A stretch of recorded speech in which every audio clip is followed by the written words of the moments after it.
बावल में प्रधान पद का घमासान, त्रिकोणीय मुकाबला संभव। एक एक वोट के लिए हो सकती है जद्दोजहद। पोलिंग पार्टियां शनिवार को पोलिंग बूथ की ओर चुनावी सामग्री लेकर हुई रवाना। नमस्कार, दैनिक साथी के डिजिटल प्लेटफॉर्म में आपका स्वागत है। रविवार सुबह 7 बजे से लेकर शाम 6 बजे तक चलने वाले मतदान में बावल के 10,995 मतदाता नगर पालिका प्रधान पद के लिए 13 व 12 वार्ड के लिए उम्मीदवारों के भाग्य का फैसला करेंगे। रेवाड़ी प्रशासन ने इसकी पूरी तैयारियां कर ली है।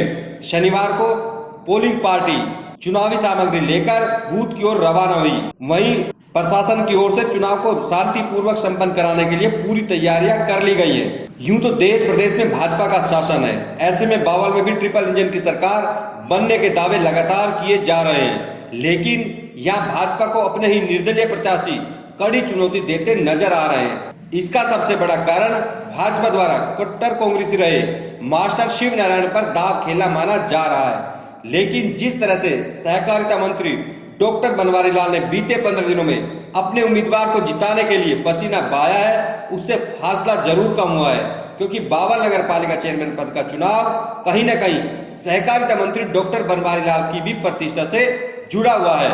लेकिन जिस तरह से केंद्रीय मंत्री राव इंद्रजीत सिंह बावल चुनाव में नहीं पहुंचे, कहीं न कहीं लोगों को खटक भी रहा है। आखिर राव इंद्रजीत किस उम्मीदवार की ओर अपना इशारा करते हैं, तमाम तरह की चर्चाएं भी चल रही हैं। लेकिन जिस तरह से आरोप प्रत्यारोप चल रहे हैं, कहीं न कहीं चुनावी मुकाबला कड़ा होता जा रहा है। कांग्रेस समर्थित उम्मीदवार एडवोकेट वीरेंद्र सिंह ने सहकारिता मंत्री डॉक्टर बनवारी लाल को चुनौती तक दे डाली है।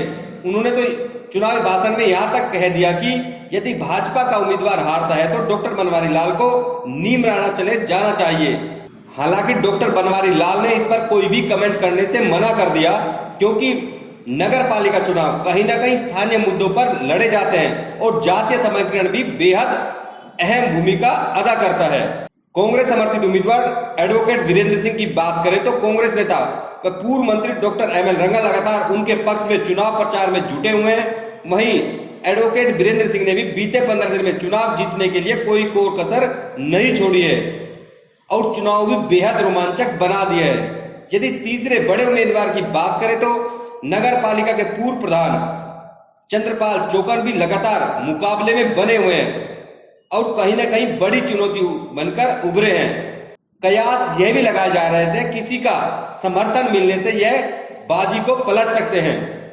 राजनीतिक पंडितों की बात करें तो इन तीनों के बीच बेहद कड़ा मुकाबला बताया जा रहा है, लेकिन अन्य उम्मीदवारों को भी कम आंकना चुनावी पंडितों के समीकरणों को बिगाड़ सकता है, क्योंकि जजपा समर्थित सैनी सभा के प्रधान दीनदयाल सैनी भी लगातार सैनी समाज के बल पर जीत की ताल ठोक रहे हैं।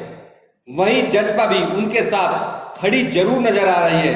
हाँ, यह जरूर है कि आने वाले समय में देखना होगा कि जजपा पदाधिकारी जमीनी स्तर पर दीनदयाल सैनी के साथ खड़े थे या फिर महज राजनीति चमकाने के लिए अपना समर्थन दे रहे थे। वहीं दूसरी ओर पंजाबी समुदाय के हरीश मेहंदिरत्ता की पत्नी किरण मेहंदिरत्ता भी चुनाव मैदान में है। हरीश मेहंदिरत्ता यूं तो भाजपा समर्थक माने जाते रहे, लेकिन टिकट नहीं मिलने पर उन्होंने भी निर्दलीय के तौर पर भाजपा के लिए चुनौती को और बढ़ा दिया है।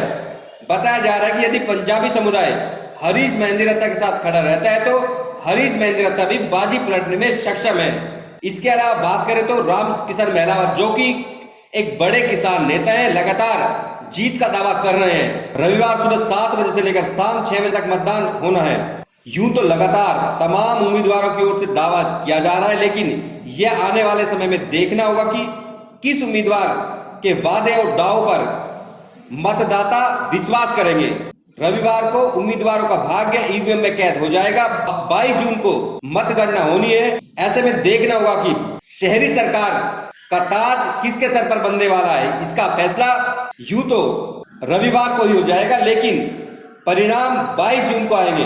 दैनिक साथी सभी मतदाताओं से अपील करता है कि वे घर से निकले और एक अच्छी शहरी सरकार देने के लिए रिकॉर्ड मतदान करें।